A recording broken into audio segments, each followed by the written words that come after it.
Selamat berjumpa kembali. Kali ini kita akan lanjutkan pembelajaran kita tentang algoritma. Kita akan coba mengenal dua buah simbol. Ini simbol yang pertama ini adalah simbol input output. Ini digunakan untuk memasukkan data dan menampilkan data. Sedangkan ini adalah simbol decision. Digunakan untuk suatu langkah yang memerlukan pengambilan keputusan berdasarkan kondisi tertentu. Nah, jadi dua simbol ini. Untuk lebih jelasnya, Bapak akan jelaskan dengan menggunakan contoh kasus. Nah, ini contoh kasusnya. Jadi ada seorang guru yang mengadakan ulangan harian, kemudian ingin membuat pemberitahuan kepada siswanya perihal hasil tes. Ini pemberitahuan yang akan diberikan oleh guru kepada muridnya. Bentuknya seperti ini. Ya. Nah, kalau kita lihat untuk membuat pemberitahuan ini, guru tersebut memerlukan 5 data. Memerlukan lija, 76, 78, 77, dan berhasil. Dia memerlukan 5 data ini baru bisa membuat pemberitahuan. Nah, kalau kita lihat kelima data ini, ada data yang saling terkait. Contoh, nilai teori praktek berkaitan dengan nilai akhir, karena di sini dikatakan nilai akhir itu adalah rata-rata dari kedua nilai tersebut. Jadi hasil jumlah teori dengan praktek dibagi dua. Jadi ini rata-rata dari nilai teori dan nilai praktek. Ini salah ketik nih, praktik. Nah, karena nilai akhir ini tergantung kepada nilai teori dan praktek, berarti nanti nilai akhir hanya bisa diproses pencariannya. Nilai akhir baru bisa diproses pencariannya kalau nilai teori dan nilai praktik itu sudah ada. Jadi, kalau kita lihat di dalam pembuatan pemberitahuan ini, mula-mula guru tersebut harus menginput atau mengetahui atau memasukkan data yang tidak ada rumusnya. Itu ini nama orang, nama siswanya Lija, nilai teori, nilai praktek. 3 data ini harus disediakan atau diinput dulu. Setelah itu nilai teori dan nilai praktek itu diambil untuk diproses menghasilkan nilai akhir. Setelah nilai akhir itu didapat, selanjutnya nilai akhir ini terkait dengan status. Nih kita bisa lihat di sini. Nah, berarti nilai akhir yang sudah didapat tadi diproses lagi berdasarkan ketentuan yang ada di sini sehingga mendapatkan status. Jadi kurang lebih gambarannya adalah guru yang bersangkutan tadi harus menyediakan atau menginput berarti nanti simbolnya ini. Ya, menginput ya. Setelah diinput, kemudian ketiga data nama, teori, dan praktek tadi, ya, atau data yang tidak mengandung rumus ini, kemudian dua data yang tidak mengandung rumus yaitu teori dan praktek diambil, diproses, menghasilkan nilai akhir. Nah, kemudian nilai akhir itu digunakan untuk mengambil keputusan, ya, decision ya, keputusan untuk menentukan siswa tersebut berhasil atau remedial. Ya. Mengambil keputusan berdasarkan kondisi tertentu. Mengambil keputusan remedial kalau kondisi nilai akhir siswa tersebut di bawah 75. Mengambil keputusan berhasil kalau nilai akhir siswa tersebut lebih besar atau sama dengan 75. Nah, untuk mengambil keputusan berdasarkan kondisi tertentu, simbolnya ini. Nih, decision. Ya. Nah, dari penjelasan Bapak tadi, ya, kita bisa menganalisa penyelesaiannya sehingga mendapatkan hasil akhir. Nih.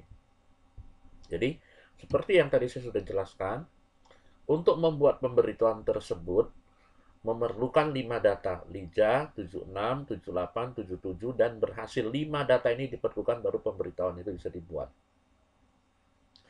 Data nilai akhir hanya dapat dihitung jika nilai teori dan nilai praktek telah ada. Ya, tadi kan sudah dijelaskan bahwa nilai akhir itu kan rata-rata dari teori dan praktik.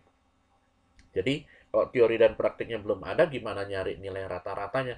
Ini salah ketik ya, Bapak ya. Jadi, ini jelas ya. Hal ini karena nilai akhir adalah rata-rata dari nilai teori dan nilai praktik. Tadi udah Bapak jelaskan. Kemudian, selanjutnya, status hanya dapat diketahui jika nilai akhir sudah diketahui. Ya, tadi kan kondisi untuk menyatakan seseorang remedial itu kan berdasarkan nilai akhir. Jadi kalau nilai akhirnya belum ada, status belum bisa ditentukan dia remedial atau berhasil. Ya. Sehingga penyelesaiannya menjadi begini. Mulai, kemudian guru yang bersangkutan memasukkan atau menginput data nilai teori dan nilai praktik, diproses untuk menghitung nilai akhir, kemudian ditentukan statusnya. Ya. Sampai di sini, kelima data itu udah lengkap, kemudian ditampilkan pemberitahuan tersebut dan selesai. Ya. Mulai, ini yang diinput, nama orangnya Liza, tadi nilainya berapa saya lupa, 77 dengan 78 kalau nggak salah. Kita lihat aja biar betul. 76 dengan 78 ya. Liza 76 78, kemudian dihitung nilai akhirnya rata-rata ya, dapat 77, berarti udah 4 data, kemudian diputuskan dia berhasil atau remedial ya dalam hal ini, karena 77 berarti berhasil ya. Sampai di titik ini berarti kelima data itu sudah lengkap. Maka pemberitahuan pun dibuat untuk diberikan ke siswa. Setelah pemberitahuan itu sampai ke siswa, maka proses selesai. Nah, inilah penyelesaiannya. Nah, kalau penyelesaian ini mau digambarkan menggunakan simbol, menjadi seperti ini. Tuh. Ya, ini saya perkecil biar enak untuk menjelaskannya.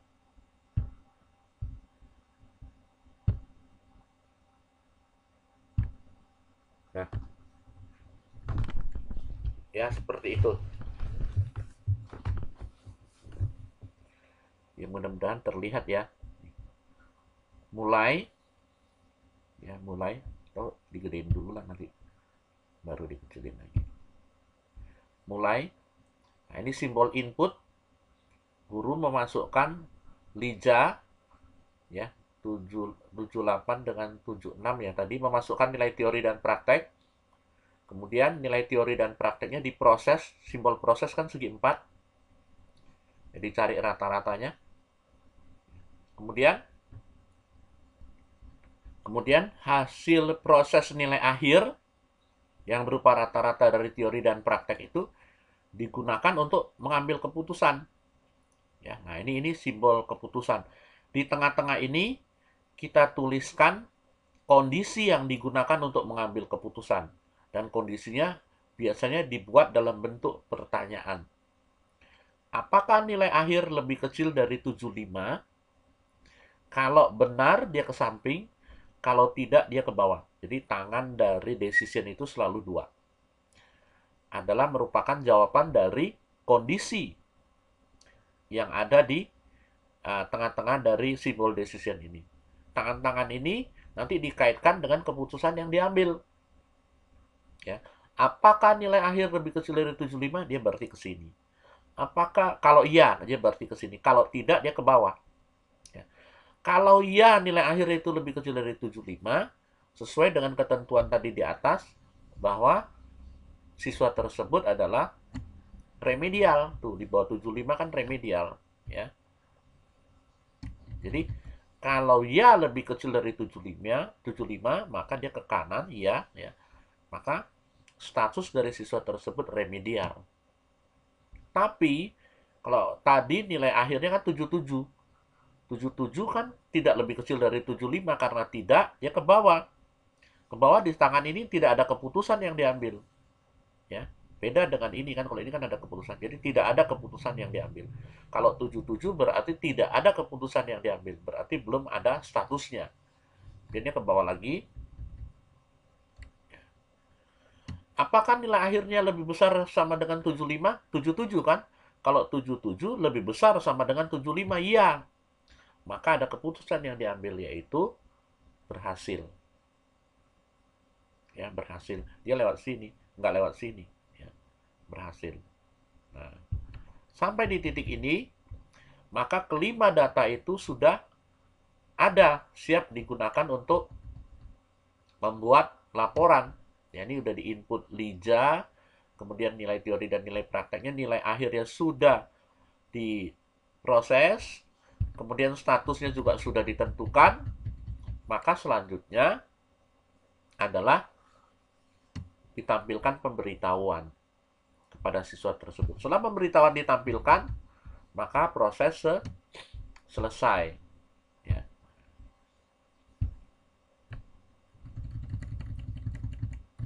Ya, nih. Mulai guru menginput data nama siswanya, nilai teori dan nilai praktek. Ini simbol input. Ya. Kemudian nilai teori dan nilai praktek itu diproses untuk mendapatkan nilai akhir. Kemudian nilai akhir ya sesuai dengan ketentuan di sini. Kalau lebih kecil 75, maka diambil keputusan status dari siswa tersebut adalah remedial. Ya, kalau lebih besar sama dengan 75, maka berhasil.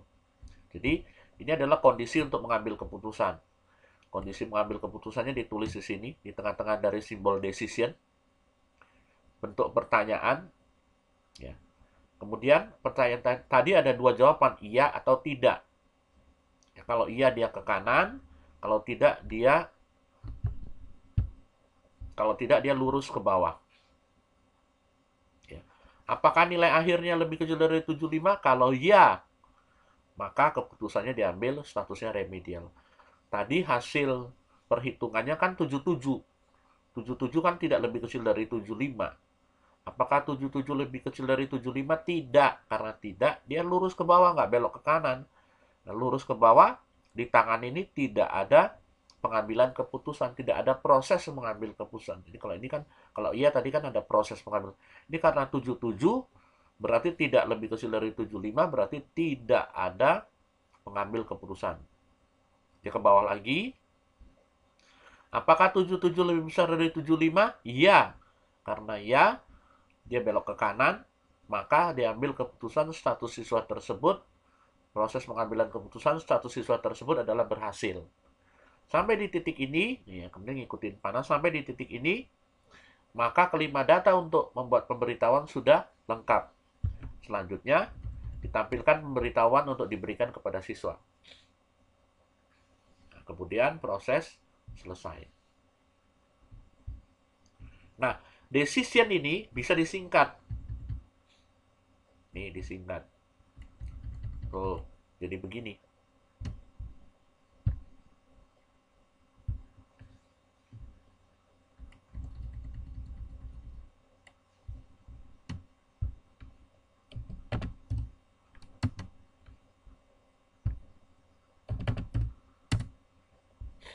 Nah, ini disingkat ya. Tadi kan satu decision, satu keputusan yang diambil. Nah, ini bisa disingkat jadi begini. Mulai input nama, nilai teori dan praktik, kemudian diproses nilai akhirnya. Nah, kemudian nilai akhir itu digunakan untuk mengambil keputusan. Apakah nilai akhir lebih kecil dari 75? Kalau ya, dia ke kiri. Kalau tidak, dia ke kanan. Ya. Apakah nilai akhir lebih kecil dari 75? Kalau ya, lebih kecil dari 75, maka diambil, diproses keputusan untuk siswa tersebut adalah remedial. Tapi kalau tidak, ya, lebih kecil dari 75 tidak, berarti 75 ke atas. Maka siswa tersebut dinyatakan atau diproses sebagai siswa yang berhasil ulangan. Ya, jadi ikutin panahnya aja. Kalau dia udah ya, belok ke kiri ke sini, terus ke bawah. Yang ke kanan enggak. Kalau dia ke kanan, ya, terus ke bawah, ke kiri enggak. Jadi hanya mungkin satu keputusan yang diambil Nggak mungkin dua-duanya diambil. Berdasarkan kondisi di sini. Ya. Tadi kan 77. 77 lebih kecil dari 75 tidak. Salah atau tidak. Maka dia ke sini. Statusnya berhasil. Kemudian ditampilkan pemberitahuannya. Selesai. Ini adalah simbol decision. Jadi setiap simbol decision biasanya ada tanda seperti ini. Tanda pengambil keputusan. Ya, ini contoh penggunaan decision input output. Ini menampilkan pemberitahuan output. Ini input memasukkan data. Ya, demikian tadi algoritma dengan simbol tambahan yang kita tambahkan untuk dipelajari, yaitu input output dengan decision. Ya, baik decision dengan dua tangan ke samping atau satu tangan ke samping. Ya, satu tangan ke samping, satu keputusan menggunakan satu decision, karena keputusannya ada dua, decisionnya dua. Tapi kalau menggunakan dua tangan ke samping, satu decision itu dapat menampung dua keputusan, hanya dua. Satu decision hanya dapat menampung dua keputusan. Jadi tadi hanya kebetulan dua keputusan, maka bisa menggunakan satu decision dengan tangan ke samping. Kalau tiga ya berarti menggunakan yang atas. Ya, tambah lagi di bawah sini. Kalau mau menggunakan yang dua tangan ke samping, bisa, tapi menjadi rumit, tidak disarankan. Jadi kalau keputusannya ada tiga, maka sebaiknya menggunakan yang tangan ke samping. Jadi tambah lagi satu decision. Jadi satu decision, satu keputusan, berarti kalau ada tiga keputusan, tiga decision. Oke? Ya, sampai di sini penjelasan mengenai algoritma dengan simbol input, output, dan decision.